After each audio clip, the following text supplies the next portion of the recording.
Hello viewers, welcome to my channel Mathmate. আমরা part 1-এ বিন্যাস সম্পর্কিত কিছু তথ্য পড়েছিলাম। বিন্যাস কাকে বলে, কিভাবে বিন্যাস করি, এক কথায় বিন্যাসকে কি বলতে পারি, এবং কয়েকটি অঙ্ক এবং একটি ধারণা দিয়েছিলাম যে কোনো একটি প্রক্রিয়া যদি এম উপায়ে এবং তারপরে যদি এন উপায়ে এবং তারপরে পি উপায়ে সম্পন্ন হয়, পুরো প্রক্রিয়াটা m cross n cross p এই উপায়ে সম্পন্ন হয়। আজকে দেখতেই পাচ্ছ পার্ট 2। আজকে আমরা কিছু থিওরি পড়ব। এখানে দেখো, প্রথমেই একটা জিনিস লেখা আছে দেখতে পাচ্ছ, এটা সম্বন্ধে আলোচনা করব। এন সংখ্যক বিভিন্ন বস্তু থেকে আর সংখ্যক বস্তু একযোগে নিয়ে বিন্যাসের সংখ্যা নির্ণয়, যেখানে আরটা less or equal to N. কি কথাটার অর্থ বোঝা যায়নি নিশ্চয়ই এভাবে পড়ে। এন সংখ্যক বিভিন্ন বস্তু, এখানে কয়েকটি কথা লক্ষ্য করতে হবে। এন সংখ্যক বিভিন্ন বস্তু মানে এন সংখ্যক যে বস্তুগুলো নিচ্ছি তারা প্রত্যেকে আলাদা। বিভিন্ন মিন্স আলাদা। তা থেকে আমি আর সংখ্যক বস্তু নিচ্ছি। নিলে কিভাবে তাদের বিন্যাসটা হবে, যেখানে আমি যে আর সংখ্যক বস্তু নিচ্ছি সেই আর এর সংখ্যাটা অবশ্যই এন এর থেকে ছোট অথবা সমান হবে, বেশি হতে পারবে না। এক কথায় বললে এটাকে কিভাবে বোঝা যাবে? এন সংখ্যক বস্তুকে তুমি আর সংখ্যক জায়গায় কিভাবে সাজাতে পারো। বিন্যাস মানে আমি বলেছিলাম সাজানো। তাই এখানে হচ্ছে এন সংখ্যক বস্তুকে আমি আর সংখ্যক জায়গায় কিভাবে সাজাতে পারি, কত উপায়ে সাজাতে পারি, সেটাই হচ্ছে বিন্যাস। দেখো, ফার্স্টে আমি আর লেস দ্যান এন এটা ধরে এগোচ্ছি। কেমন? আরটা ধরছি লেস দ্যান এন। ধরো তোমার কাছে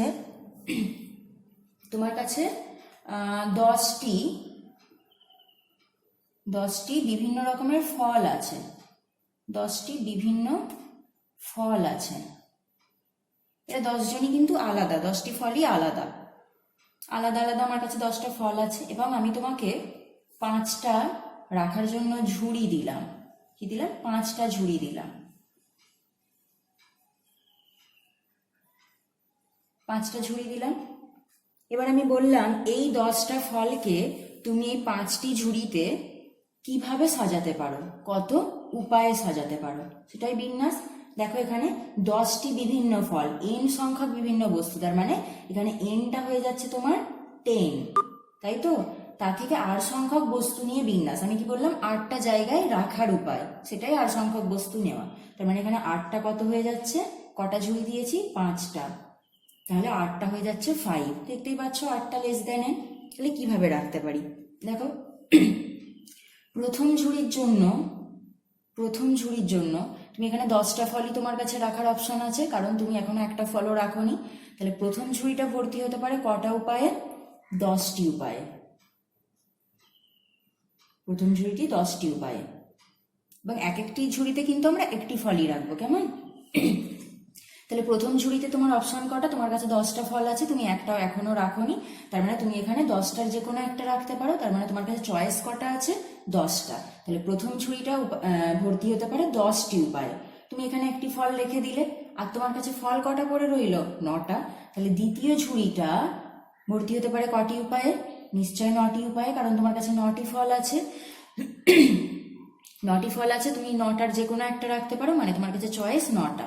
এখানে আরেকটি ফল রেখে দিলে, তাহলে তোমার কাছে এখন পড়ে রইল কটা? 8টা। তাহলে তেমনি করে তৃতীয় ঝুড়িটা ভর্তি হতে পারে 8টি উপায়ে, তারপরেরটা 7টি উপায়ে, তারপরেরটা 6টি উপায়ে। আর কি পারবো? আর আমার কাছে ঝুড়ি নেই, আর আমি ফল রাখতে পারবো না। তার মানে এদের টোটাল বিন্যাস সংখ্যাটা কত হয়ে গেল? বিন্যাস সংখ্যাটা আমরা কি পড়েছিলাম? এক একটি পুরো প্রক্রিয়াটা এক একটা যেইটা উপায়ে সম্পন্ন হয় তাদের পুরো গুণফলটা। তাহলে এই ক্ষেত্রে বিন্যাস সংখ্যা কত লিখতে পারবো? 10 গুণিত 9 গুণিত 8 গুণিত 7 গুণিত 6। ঠিক এন ক্রস পি এরকম ভাবে। তাহলে 10টি তুমি যদি বস্তু নাও, মানে এখানে যদি আমি এইভাবে পড়ি যে 10টা বস্তু থেকে, 10টা বিভিন্ন বস্তু থেকে 5টা বস্তু একযোগে নিয়ে বিন্যাস সংখ্যাটা কত হয়ে যাবে? এটা হয়ে যাবে। তাহলে এটা যদি আমরা এন দিয়ে করি কিভাবে পাবো?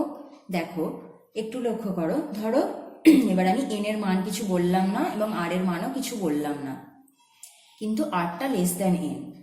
দেখো তো এখানে কি হচ্ছিল? এখানে যখন 10টা ছিল, প্রথম ঝুড়িটা কটা উপায়ে পূর্ণ হয়েছিল? 10টা উপায়ে। তার মানে n এর মান কত ছিল? 10। তার মানে প্রথম ঝুড়িটা কত উপায়ে পূর্ণ হচ্ছে? n উপায়ে, তাই না? n এর মান যেটা ছিল, তাহলে প্রথম ঝুড়িটা পূরণ হলো n উপায়ে। এখন এটা মুছে দিচ্ছি তোমাদের বোঝার সুবিধার্থে। প্রথমটা 10টা উপায়ে পূর্ণ হয়েছিল, তাহলে n এর মান ছিল 10। তাহলে আমি যদি এখানে n ভাবি, তাহলে প্রথম ঝুড়িটা পূরণ হচ্ছে কত উপায়ে? n উপায়ে। তারপরেরটা n এর মধ্যে থেকে একটা রেখে দিয়েছি, মানে দ্বিতীয় ঝুড়ির জন্য আমার কাছে অপশন কটা আছে? n-1টা। তৃতীয় ঝুড়ির জন্য এখানে আর একটি রেখে দিলাম, মানে n-1 থেকে আমি আরো একটা ফল রেখে দিলাম, মানে n-2টা উপায় আছে। n-3, n-4 এইভাবে চলতে থাকবে।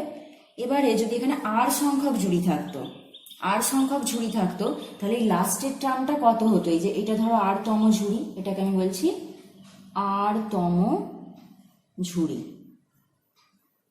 তাহলে আরতম ঝুড়িতে n- কত হতো? কত হতো এটা ভাববার বিষয়। দেখো একটু খেয়াল করো, প্রথম ঝুড়িতে কত ছিল? প্রথম ঝুড়ির জন্য n-0 বলতে পারি আমি, বা n-1 বলতে পারি। দেখো এটা ছিল n, এটাকে আমি এইভাবে লিখতে পারি কি, nটাকে n-1, তার মানে n-0, তার মানে n। আচ্ছা, দ্বিতীয় ঝুড়ির জন্য আমি এইরকম লিখতে পারি n-1টাকে n-2, তৃতীয় ঝুড়ির জন্য আমরা n-2টাকে এইভাবে লিখতে পারি n-3-1, 3-1 মানে 2, তাহলে n-2। তাহলে লক্ষ্য করো কিরকম হচ্ছে ব্যাপারটা। 1 নম্বর ঝুড়ির জন্য টোটাল থেকে n থেকে n- কত হচ্ছে? যত নম্বর ঝুড়ি তা থেকে 1 বিয়োগ, 1 নম্বর ঝুড়ি তা থেকে 1 বিয়োগ, n- দ্বিতীয় ঝুড়ি থেকে 1 বিয়োগ, n- তৃতীয় নম্বর ঝুড়ি, তাহলে 3-1। তেমনি তাহলে আর দেখো লাস্টের টার্মটা এসেছিল, এটা এসেছে 6। এটা কত নম্বর ঝুড়ি ছিল? এখানে 1, 2, 3, 4, 5 নম্বর ঝুড়ি, কিন্তু এখানে এসেছে কত? 6 এসেছে, তাই তো? 6টাকে কিভাবে তুমি লিখতে পারো? 6টাকে আমি এইভাবে লিখতে পারি, এখানে n এর মান ছিল 10, তাহলে 10-4, অথবা আমি কি লিখতে পারি এটাকে 10 - 5 নম্বর ঝুড়ি -1। তার মানে আরতমর ক্ষেত্রে কি হবে? আরতমর ক্ষেত্রে হবে n- কত নম্বর ঝুড়ি? আরতম ঝুড়ি আর -1। তাহলে লাস্টের টার্মটা কত হয়ে যাবে? n-r-1, অথবা এটাকে যদি তুমি ভেঙে দাও n-r, মাইনাসে প্লাস হয়ে যাবে, n-r+1। তাহলে এটা আরতমর জন্য হবে। তাহলে তোমাকে যদি বলে n সংখ্যক বিভিন্ন বস্তু থেকে r সংখ্যক বস্তু একযোগে নিয়ে বিন্যাস সংখ্যা নির্ণয়, তাহলে সেই ক্ষেত্রে বিন্যাস সংখ্যা কত হয়ে যাবে? প্রথমটা পাচ্ছি n into n-1 into n-2, কত দূর পর্যন্ত যাবে? আরতম ঝুড়ি পর্যন্ত যাবে, কারণ r সংখ্যক বস্তু নিচ্ছি, তাহলে n-r+1 এই পর্যন্ত যাবে। অতএব তাহলে বিন্যাস সংখ্যাটা আমি কি লিখতে পারবো ঠিক আগের মতো করে, যদি এখানে n দিয়ে লিখি, অতএব বিন্যাস সংখ্যা সমান, তোমরাই পারবে, দেখো n, তারপরে n-1, n-2, কত দূর পর্যন্ত যাবে? এখানে যাবে n-r+1 পর্যন্ত। তাহলে n সংখ্যক বস্তু থেকে, বিভিন্ন বস্তু থেকে, মানে প্রত্যেকটি বস্তু আলাদা, তা থেকে যদি আমি r সংখ্যক বস্তু একযোগে নিয়ে বিন্যাস সংখ্যা নির্ণয় করি, তার বিন্যাস সংখ্যাটা হয়ে যাবে এই রকম হয়ে যাবে। এবার আমি তো এখানে করলাম rটা n, তাই তো? rটা n নিয়ে আমি এরকম পেলাম। যদি rটা ইকুয়াল টু n হতো, এখানে দুটো কন্ডিশন আছে, r n হতে পারে আর ইকুয়াল টু n হতে পারে। তাহলে rটা যদি ইকুয়াল টু n হতো, তাহলে সেই ক্ষেত্রে কি হতো? দেখো এই ক্ষেত্রে আমি ধরছি, এক্ষেত্রে আমি বলছি rটা ইকুয়াল টু n। তাহলে এই সমীকরণে তুমি r এর জায়গায় n বসিয়ে দাও, তাই তো? তার মানে r এর জায়গায় n বসানো মানে তুমি n সংখ্যক বস্তু থেকে n সংখ্যাকে নিয়ে নিচ্ছ, মানে যটা বস্তু ততগুলোই নিয়ে বিন্যাস সংখ্যা নির্ণয় করছো। তাহলে সেই ক্ষেত্রে এখানে আমি r এর জায়গায় n বসিয়ে দিচ্ছি, তাহলে সেই ক্ষেত্রে বিন্যাস সংখ্যাটা এরকম হয়ে যাবে n-1, n-2 dot dot up to n- r এর জায়গায় তো আমি n বসাবো, যেহেতু r equal to n, n minus n plus one. তাহলে n মাইনাস n মানে এখানটা 0, কত পড়ে থাকছে 1 পড়ে থাকছে। তার মানে এটা কেমন হয়ে যাবে n into n minus one into n minus two up to 1। দেখো এখানে 1 আছে, এখানে টার্মগুলো কিরকম হচ্ছে n, তারপরে 1 কমে n মাইনাস ওয়ান, আরও 1 কমছে n মাইনাস টু, তার মানে এর আগেও নিশ্চয়ই 1 বেশি আছে, তার মানে এর আগের টার্মগুলো কিরকম হবে 2 3, তাই তো 3 থেকে 1 কমে 2 হলো, 2 থেকে 1 কমে 1 হলো। তাহলে যখন r ইকুয়াল টু n হবে মানে n সংখ্যক বস্তুর তুমি সবগুলো নিয়ে বিন্যাস সংখ্যা করছো, যারা প্রত্যেকে আলাদা আলাদা n সংখ্যক বস্তুই আলাদা, তাদের বিন্যাস সংখ্যাটা হয়ে যাবে এটা। এবার এটাকে আমাদের একটা নোটেশন ইউজ করা হয় ম্যাথামেটিক্সে, এই যে n into n minus one into n minus two up to 1 পর্যন্ত গেল, এই যে গুণফলটা, এটাকে আমরা বলি n ফ্যাক্টোরিয়াল, অথবা এইভাবে লিখি ফ্যাক্টোরিয়াল n। কিভাবে পড়া হয়, এটাকে পড়া হয় n ফ্যাক্টোরিয়াল, অথবা পড়তে পারো ফ্যাক্টোরিয়াল n। এই যে চিহ্নটা বিস্ময়সূচক চিহ্নের মতো, এটা হচ্ছে ফ্যাক্টোরিয়ালের চিহ্ন, আর এটাও ফ্যাক্টোরিয়ালের চিহ্ন। তুমি যে কোনো একভাবে লিখতে পারো, খুব প্রচলিত এটাই বেশি ব্যবহার করা হয়ে থাকে বইয়েতে ইত্যাদিতে, এটা প্রচলিত বেশি। তো আমরা কি বলি এটাকে n ফ্যাক্টোরিয়াল বা ফ্যাক্টোরিয়াল n। তাহলে n ফ্যাক্টোরিয়াল কোনটা দেখতে পাচ্ছ, এই যে 1 থেকে শুরু করে n পর্যন্ত স্বাভাবিক সংখ্যা, দেখতেই পাচ্ছ এখানে কোনো মানে তোমার ঋণাত্মক সংখ্যা বা পূর্ণ সংখ্যা কিছু নেই, বা কোনো ফ্র্যাকশনাল নাম্বার নেই, মানে মূলদ সংখ্যা নেই। তো এখানে হচ্ছে 1 থেকে শুরু করে সমস্ত পরপর যে স্বাভাবিক সংখ্যাগুলো, পরপর কেন বলছি, দেখো 1-এর পরে 2 আসছে, 2-এর পরে 3 আসছে, তারপরে 4 আসবে, এইভাবে চলতে থাকবে পরপর সংখ্যাগুলো, একটা আমরা বাদ দেব না ক্রম অনুযায়ী। তাহলে 1 থেকে আরম্ভ করে n পর্যন্ত, দেখো কোথায় গিয়ে থামছে, n এ গিয়ে থামছে। 1 থেকে আরম্ভ করে n পর্যন্ত স্বাভাবিক সংখ্যার ক্রমিক গুণফলটা, এটা গুণফল, ক্রমিক গুণফলটাকে আমরা বলবো ফ্যাক্টোরিয়াল n অথবা n ফ্যাক্টোরিয়াল। এটাকে আমরা এই নোটেশন দিয়ে ডিনোট করব। তাহলে তোমাকে যদি এইরকমই বলে যে 5 ফ্যাক্টোরিয়াল সমান কত, তুমি বলতে পারবে নিশ্চয় 1 থেকে শুরু করে 1 2 3 4 5-এ গিয়ে থামবে, তাই তো। আমি যদি বলতাম 10 ফ্যাক্টোরিয়াল, তুমি কি লিখবে 1 2 3, এইভাবে চলতে থাকবে কত দূর 10 পর্যন্ত, যত ফ্যাক্টোরিয়াল বলবে 1 থেকে শুরু করে সেই সংখ্যা পর্যন্ত, যত ফ্যাক্টোরিয়াল বলবে সেই সংখ্যা পর্যন্ত।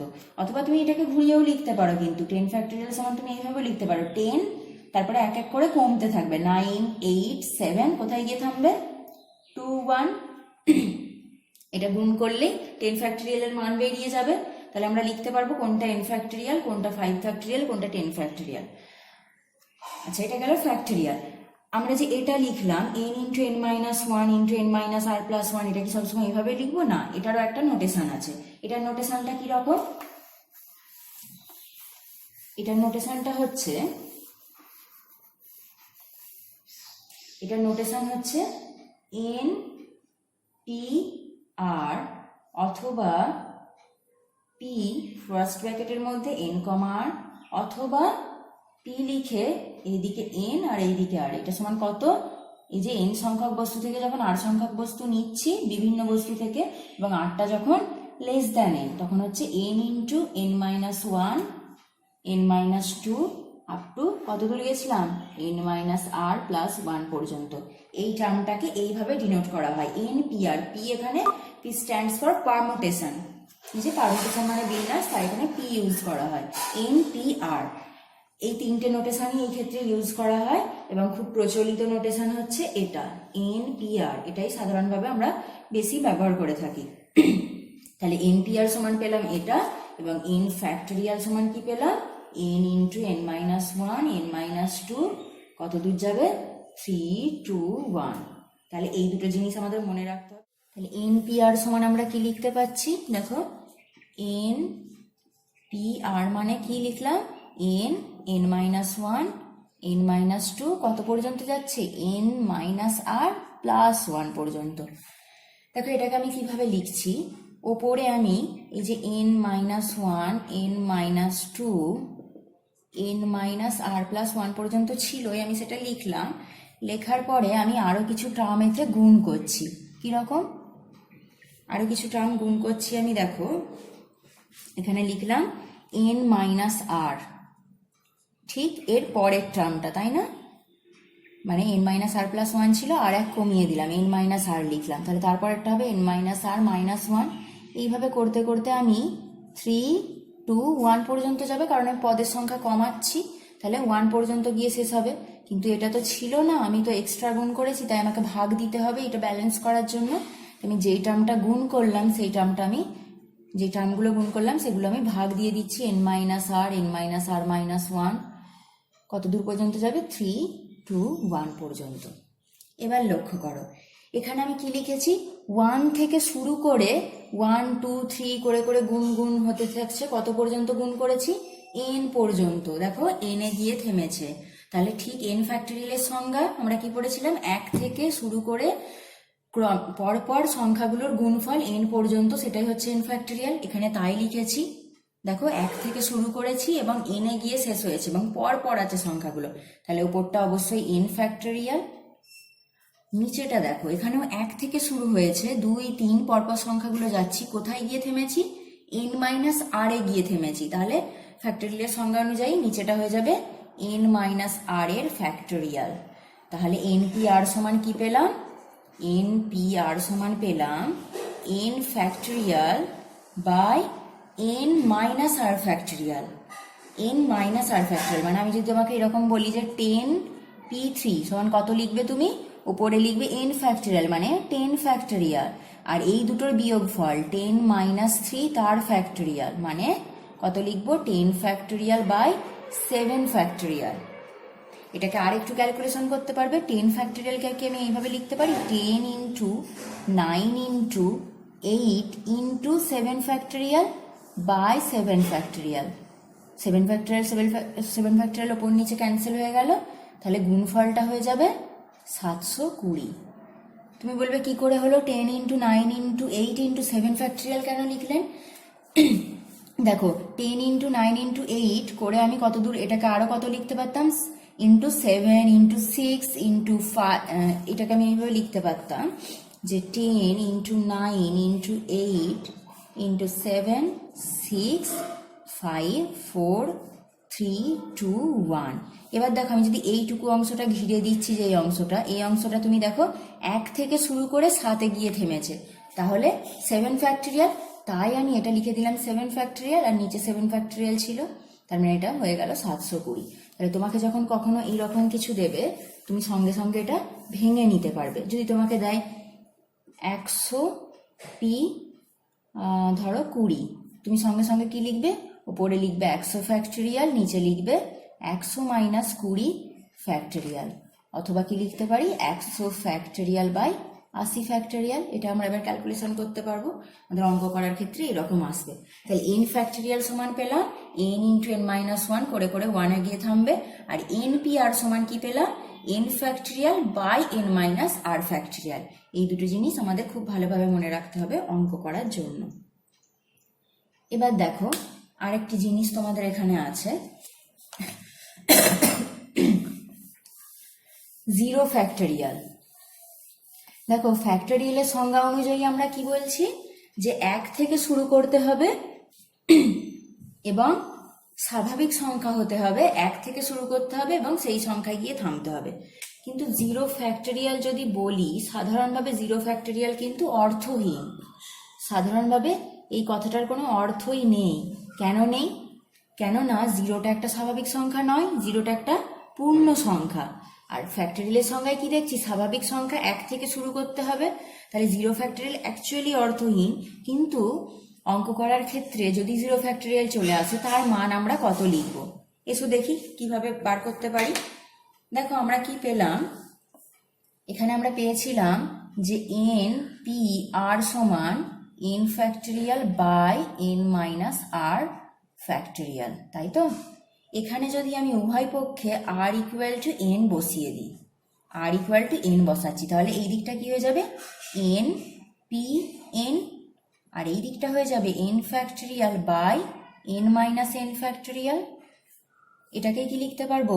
n ফ্যাক্টরিয়াল বাই 0 ফ্যাক্টরিয়াল, তাই তো? এই দিকটা দেখো কি লিখেছি? n p NPN, NPN মানে কত? NPN মানে n ফ্যাক্টরিয়াল। তোমরা বলবে কেন? কেন? এই দেখো এখানে হচ্ছে n ফ্যাক্টরিয়াল মানে হচ্ছে এইটা, তাই তো? এবং আমরা কি পেয়েছিলাম? NPR পেয়েছিলাম। NPRটা কত পেয়েছিলাম? NPRটা পেয়েছিলাম, এখানে আমি পাশে লিখছি, NPRটা পেয়েছিলাম এইরকম, n into n minus one into n minus two up to n minus r plus one. এখানেই যখন আমরা আর এর জায়গায় n বসাচ্ছিলাম, এই সমীকরণটাই যখন আর ইকুয়াল টু n বসাচ্ছিলাম, তখনই আমরা কি পাচ্ছিলাম? NPN সমান, এখানে n বসিয়ে দিলে এটা হয়ে যাচ্ছিল n ফ্যাক্টরিয়াল। তার মানে NPN সমান আমরা কত লিখতে পারি? এই দিকটা n ফ্যাক্টরিয়াল লিখতে পারি। তাহলে আমি লিখলাম n ফ্যাক্টরিয়াল সমান n ফ্যাক্টরিয়াল বাই এটা 0 ফ্যাক্টরিয়াল যেমন ছিল রাখলাম। অতএব 0 ফ্যাক্টরিয়াল সমান কত লিখতে পারবো? n factorial by n factorial মানে 1। অতএব 0 ফ্যাক্টরিয়ালের মান কত আমরা লিখবো? সবসময় 1 লিখবো। যদিও এটা অর্থহীন, তবুও এটা আমাদের অঙ্ক করার জন্য 0 ফ্যাক্টরিয়াল সমান আমরা কি লিখবো? 1 লিখবো। আচ্ছা, যদি আমি এরকম বলি যে 2-এর 3 ফ্যাক্টরিয়াল, 2-এর 3 ফ্যাক্টরিয়াল, এটা কি নির্ণয় করা যাবে? না, এটারও কোনো অর্থ নেই, এটাও একটা অর্থহীন। কারণ ফ্যাক্টরিয়ালটা সবসময় আমরা নির্ণয় করছি কিসের ক্ষেত্রে? ন্যাচারাল নাম্বারের ক্ষেত্রে। ন্যাচারাল নাম্বার মানে এখানে কোনো -2 ফ্যাক্টরিয়ালও কিন্তু হবে না, কারণ -2টা একটা কি সংখ্যা? -2টা একটা নেগেটিভ ইন্টিজার, মানে ঋণাত্মক পূর্ণ সংখ্যা। এটা কিন্তু তোমার স্বাভাবিক সংখ্যা নয়। তাই আমরা ফ্যাক্টরিয়াল নির্ণয় করব সবসময় স্বাভাবিক সংখ্যার ক্ষেত্রে, কোনো ফ্র্যাকশন বা কোনো নেগেটিভ নাম্বার এরকম কিন্তু কোনো কিছুর ক্ষেত্রে নয়। আর একমাত্র 0 ফ্যাক্টরিয়ালটাকে আমরা 1 ধরে নেব, যদিও এটা সংজ্ঞা অনুযায়ী ঠিক নয়, তবুও এটা আমাদের অঙ্ক করার জন্য 0 ফ্যাক্টরিয়াল সমান হচ্ছে 1। এবার দেখো, তোমাদের মনে হতে পারে যে এই যে NPR পড়লাম এবং n ফ্যাক্টরিয়াল পড়লাম, এই দুটো আমাদের কোথায় কাজে লাগবে অঙ্ক করার ক্ষেত্রে, তাই তো? আমরা তাহলে একটা অঙ্ক উদাহরণ দিই কোনো, তাহলে আরো ব্যাপারটা ক্লিয়ার হবে যে এগুলো কোথায় কাজে লাগে। NPRটা কি? n সংখ্যক বস্তু থেকে r সংখ্যক বস্তু একযোগে নিয়ে বিন্যাস সংখ্যা নির্ণয়। আর n ফ্যাক্টরিয়ালটা কি? n সংখ্যক বস্তুকে সবগুলিকে নিয়ে একযোগে বিন্যাস সংখ্যা নির্ণয়। দেখো, প্রথমে আমি যদি বলি n ফ্যাক্টরিয়াল, এইরকম টাইপের কি অঙ্ক আছে? ধরো আমি তোমাকে একটা শব্দ দিলাম, কিরকম শব্দ? ধরো আমি দিলাম ফাদার, FATHER। এখানে দেখো প্রত্যেকটা অক্ষর আলাদা, কোনো অক্ষর রিপিট নেই। F একবারই আছে, এও একবার আছে, T একবার আছে, H একবার আছে, E একবার আছে, R একবার আছে। কোনো তোমার লেটার একাধিকবার ব্যবহার করা হয়নি। তাহলে আমি যদি তোমাকে এখানে প্রশ্ন করি যে এই ফাদার শব্দটি কত উপায়ে বিন্যস্ত করা যাবে? কত উপায়ে বিন্যস্ত করা যাবে? অথবা আমি বলতে পারি এই ফাদার শব্দটির বিন্যাস সংখ্যা নির্ণয় করো। ফাদার শব্দটির বিন্যাস সংখ্যা নির্ণয় করো। তখন তুমি কি করে নির্ণয় করবে? দেখো, ফাদার শব্দটি তুমি দেখতে পাচ্ছ কটা অক্ষর আছে? 1 2 3 4 5 6। তাহলে 6টা বিভিন্ন অক্ষর আছে, 6টা অক্ষরই আলাদা। 6টা অক্ষরের মধ্যে তুমি 6টাকে নিয়েই বিন্যাস করছো, মানে ঠিক এইটার মতো n সংখ্যক বস্তু থেকে তুমি n সংখ্যক নিয়েই বিন্যাস করছো, মানে nটা তোমার বস্তু আর nটা জায়গা। ঠিক এখানে সেই রকম 6টা তোমার অক্ষর আর ধরো 6 উপায়, মানে 6টা জায়গা। তাহলে 6টা বস্তুকে 6টা জায়গায় কি উপায়ে রাখা যেতে পারে? 6 ফ্যাক্টরিয়াল উপায়ে। n বস্তুকে n জায়গায় n ফ্যাক্টরিয়াল উপায়ে রাখা যাচ্ছিল, আমরা থিওরি থেকে দেখলাম।